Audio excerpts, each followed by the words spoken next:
Hello everybody! Welcome to another episode of Reacting Reddit, where real humans read, react, and summarize trending topics and stories. Today we're going to be talking about BTS, a boy band from Korea that is very, very popular, and if you don't know about them, you should probably learn about them. So watch the rest of this video to get the context that you need to understand what people are talking about. Let's get to it. First, let's get some context from good old Wikipedia. BTS, also known as Bangtan Boys, is a 7-member South Korean boy band. The septet, composed of RM, Jin, Suga, J-Hope, Jimin, V, and Jungkookco, co-writes and co-produces much of their own output. Originally a hip-hop group, their musical style has evolved to include a wide range of genres. Their lyrics, often focused on personal and social commentary, touch on the themes of mental health, troubles of school-age youth, loss, the journey towards loving oneself, and individualism. Their work features references to literature and psychological concepts and includes an alternative universe storyline. The group has released several albums and performed on several world tours. Having sold over 20 million albums on the Gaon Music Chart, BTS is the best-selling artist in South Korean history and holds the best-selling album in South Korea with Map of the Soul 7. They are the first and the only Asian and non-English speaking act to be named the IFPI Global Recording Artist of the Year for 2020 and to chart on Billboard's top touring artists of the 2010s, placing at number 45. During their Love Yourself World Tour, BTS became the first Asian and first non-English speaking act to headline and sell out Wembley Stadium, and broke the record for the single highest grossing engagement in Rose Bowl Stadium history. Now let's get some news context. Newsweek adds, Korean K-pop boy band BTS thrilled their legions of dedicated fans in the BTS Army with their first official performance at the Grammy Awards on Sunday night.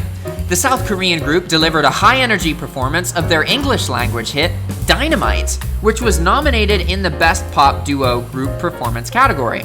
The song ultimately lost the award to Lady Gaga and Ariana Grande's Rain on Me, but their live rendition didn't disappoint the group's devoted followers. Now, one thing of context before we keep going, I'm gonna Alt-Tab over here and go to YouTube real quick. We're gonna open up Chrome and go to YouTube because I want to show you the view metrics for Dynamite by BTS and then the view metrics for the song that beat them. Alright, let's actually start with the song that won, which is Rain on Me, and it was by Ariana Grande and Lady Gaga, right? Two pop music stars. Of course you can't compete with them, right? Look at this. This video has 300 million views. That's so many views. How could you possibly compete with that? Let's go look at Dynamite by BTS. And then, oh, look at that. 945 million views in less time premiered. This video has 3 times as many views as the winning single. And it's been out less time. This video has been watched 900 million times. And they lost in the category of top single to this video, which has only been viewed 300 million times and has been out for 30% more time. And you can kind of see why people were a bit irritated, because of course if you live in the US, yada yada, whatever, you know who Lady Gaga is and stuff, but what you don't realize is how fucking big BTS is. Their hit single literally tripled the view counts. The problem is this is on YouTube, and the Grammys are all about radio time and corruption. So, of course, BTS isn't gonna win. Also, who cares about the Grammys anymore? I mean, honestly. That being said, I just wanted to point out that the winning hit single, so to speak, had 300 million views on YouTube, while BTS's top single had almost 1 billion. That's insane, guys. Like, totally insane. and they lost. Seems a bit weird, doesn't it? Yahoo News says, no one should ever be too surprised to lose a Grammy to a collaboration by Lady Gaga and Ariana Grande.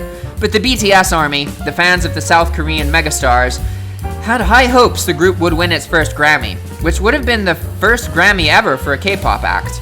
The 7-member group had hoped to pull off a victory for pop duo group performance for the #1 single, Dynamite. The upbeat track, which topped the Hot 100, epitomized last year's disco revival. It also marked BTS's first single performed entirely in English, and it got almost 1 billion views on YouTube! While Lady Gaga and Ariana Grande's got a measly 300 million, that's less than 1/3 of the viewership. Yet, they lost, and again, the amount of time these videos were uploaded isn't fair. It actually favors Lady Gaga and Ariana Grande's video. But they still lost, even though their video's been up longer.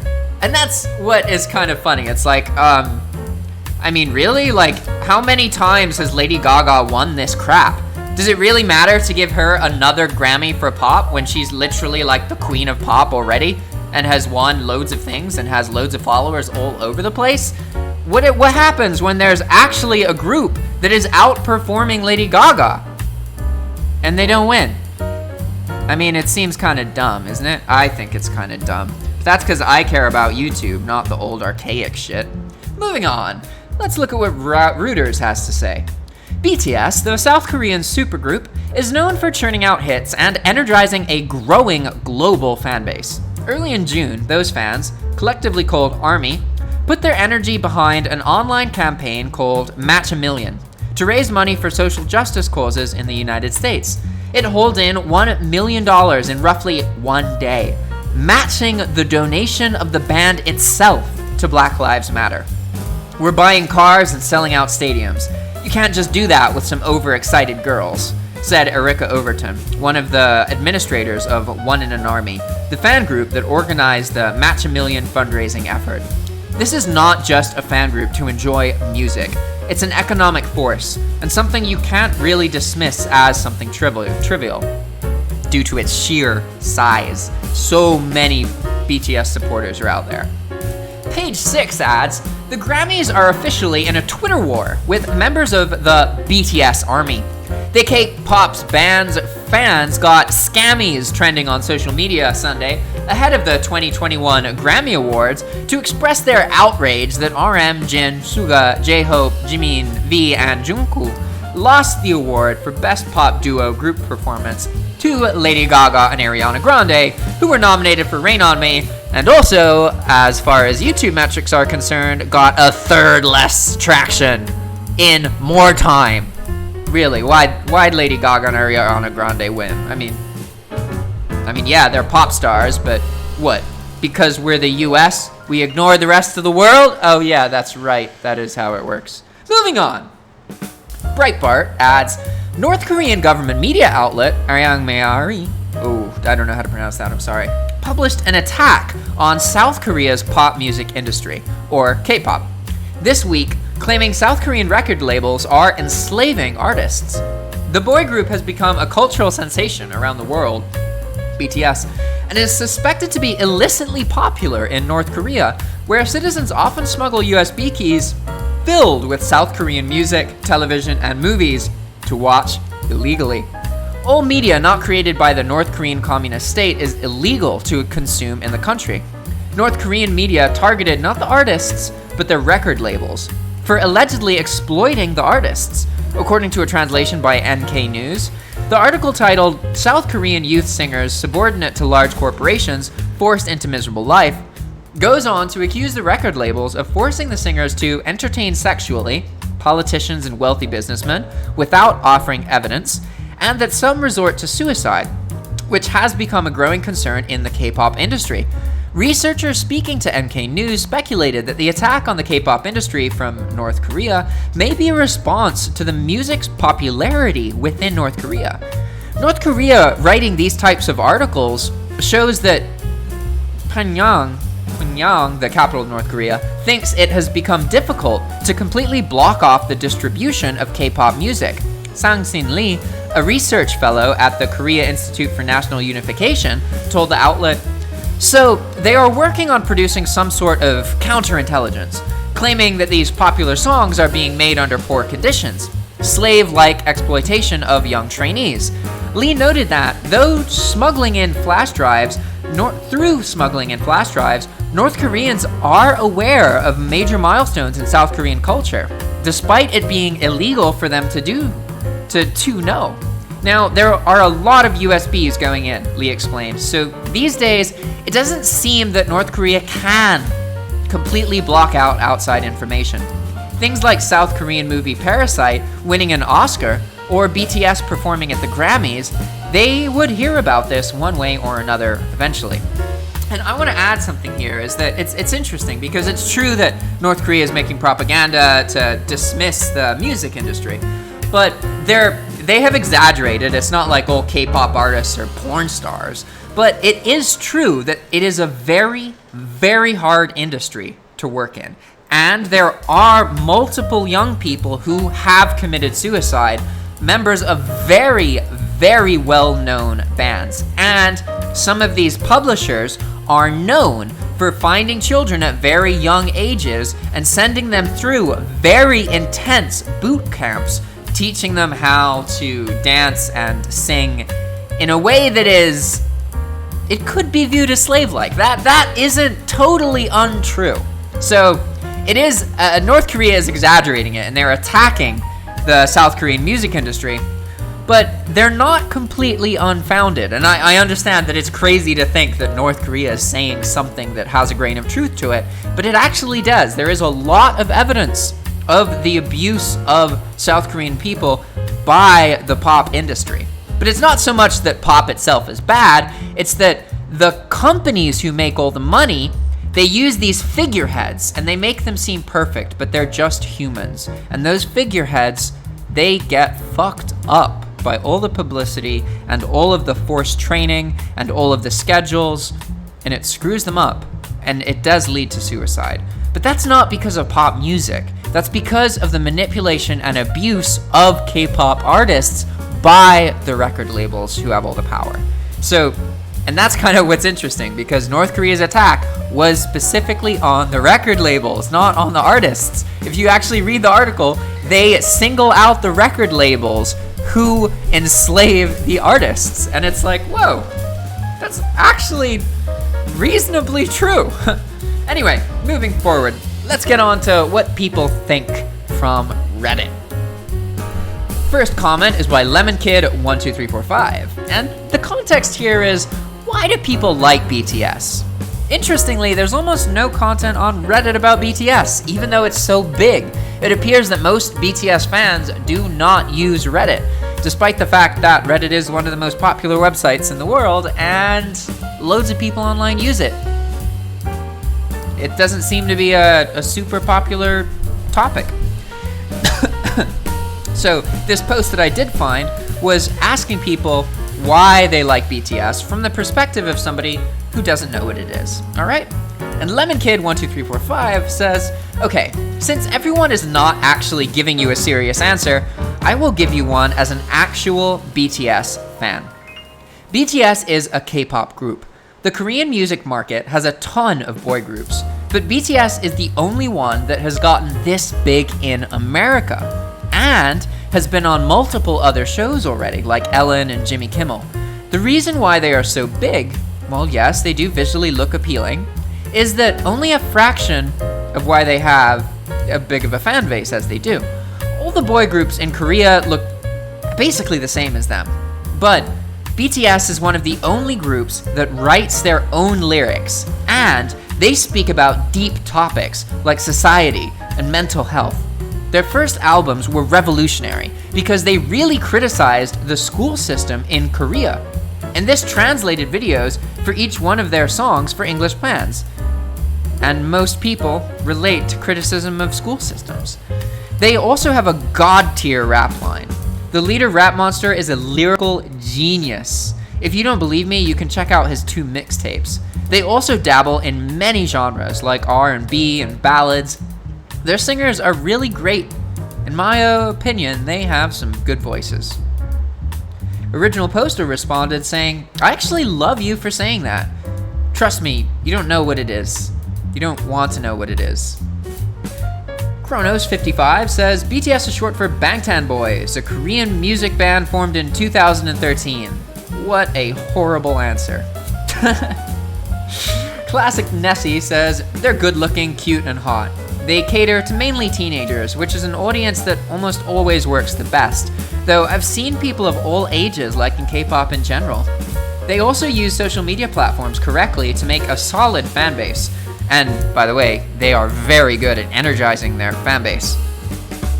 People like their music and dance as well. I'd say don't let it bother you that much, Original Poster. Unless people are stopping you on the street or banging on your door on Sunday mornings to make you listen to K-pop, I think this won't be that much of a hassle for you in general. I hope you grow out of your K-poop phase. I can love K-pop, to be honest. Redox Parallax says, well, people are making me forcefully listen to K-poop, so my hate for them is natural. Finally, someone who agrees. It's like a disease. Like, I get it, everyone likes different artists, but these people are like unhealthily obsessed with them. I can't even go to school without hearing about them. Well, yeah, I mean, have you been in society at all? Like, people get unhealthily obsessed about popular people all the time. How many girls do you know who you think and you perceive would drop their pants at a moment's notice for Orlando Bloom or one of these people? You know, it's idolization. It's the same thing you're complaining about. It's just you're coming off as racist because you're complaining about idolization of people from a different culture, when there's tons of idolization of people from your own culture. It's not any different. It doesn't matter that they're Korean. It really doesn't. It's just a boy band, popular music, it's fun to dance to, and if you look up the translations of the lyrics, it's actually really, really deep, and they have really profound insight into life and learning to love yourself and becoming a more confident person. Whereas a lot of pop in the US is just like, same line again, yeah, same line, but a girl's singing it, yeah, now it's a guy, same line, yeah, same line, beat, drop the beat, yeah, dance, yeah, dance, same line, yeah. And, you know, what fucking insight is there in that? It's pretty bad. So, I think this guy's being a racist asshole, personally. You know, you can't single out BTS. Why do people idolize BTS? You gotta be like, why the fuck do people idolize all the popular social media bands and movie stars? Really, it's not a cultural thing. Lauren Unknown says, watch yourself, Original Poster. I'm worried you are going to cut yourself on all that edge. Live and let live. If you don't like them, don't listen to them. But being so judgmental of other people's music and entertainment preferences is a shit way to live life, and it's not how you make friends. Oh, burn! Oh, that's so real. Laura Unknown knows her shit. I totally agree with her. I'm not even gonna get into it for Original Poster, but I actually listen to their songs and read their lyrics and wordplay. It's what they're known for. I'm an alternative rock and metal fan. Progressive metal majorly, but I love BTS. If you want recommendations, Walian52, 134340, Outro, Tier, Home, Diadong, etc. I suggest just Googling, but don't use Genius to translate because they do a shitty job. Also for Diadong, if you really want to get to know them, watch the YouTube video of a Korean explaining it. The word Diadong is used in 8 different ways, so it's basically an 8-time entendre. Have fun. Cheers. Femdumbass says, they're good, point blank. They're cute, they're funny, and their music is actually meaningful and also really good. Every generation has that one boy band, boy group that everyone's obsessed with. BTS is this generation's boy group. It's totally true. The US had tons of boy groups that people were obsessed with here. Backstreet Boys and Sync. I don't know other ones because I don't listen to boy groups, but I'm sure there are plenty. Rachalia says, to be honest, not speaking on their music, they have really amazing personalities, are very sweet, humble and attractive. Also, with the way their culture is, they do certain TV shows and record themselves that shows details of their life in a way that other stars may not. This makes fans feel closer to them in a way that they just can't with other popular stars. All of this combined makes the super fans that other celebrities don't have. Baked Apples says, in my experience, the people who are obsessed with K-pop music in general are or once were huge anime fans. My theory is that because the K-pop industry encourages their musicians to be stick thin and get plastic surgery, they look like an IRL anime character. That's just my opinion though. I'm not a big fan of K-pop, only because with different European music, I can usually understand at least 30% of it. Also, I'm not a big fan of cliche pop music. BTS is just another boy band like Backstreet Boys, and they look like yaoi on Ice characters. Hey, BTS is not just another boy band. They have profound lyrics. Like, what don't people understand about the difference when a boy band has ghostwriters making their songs for them and all they are is literally just figurehead performers, versus when a boy band is actually making music that's often about the things they actually care about. Whoa, wait, are you suggesting that all boy bands are just skillless plebs? Because that's not true. Why is the world so fucking judgmental? It's so dumb, because we're all fed up of being judged, and we fucking turn around and judge everybody all day and talk shit about each other all day online, and then we moan and complain about our lives and being judged. Really, stop being so fucking judgmental and grow the fuck up. Alright everybody, thanks for watching, and if you like this kind of content, please do one of the 4 following. Reach out to us, watch another one of our videos, subscribe to our channel, or comment this video. Let me know what you think. Alright everybody, thanks for watching, and I'll see you next time. Ciao!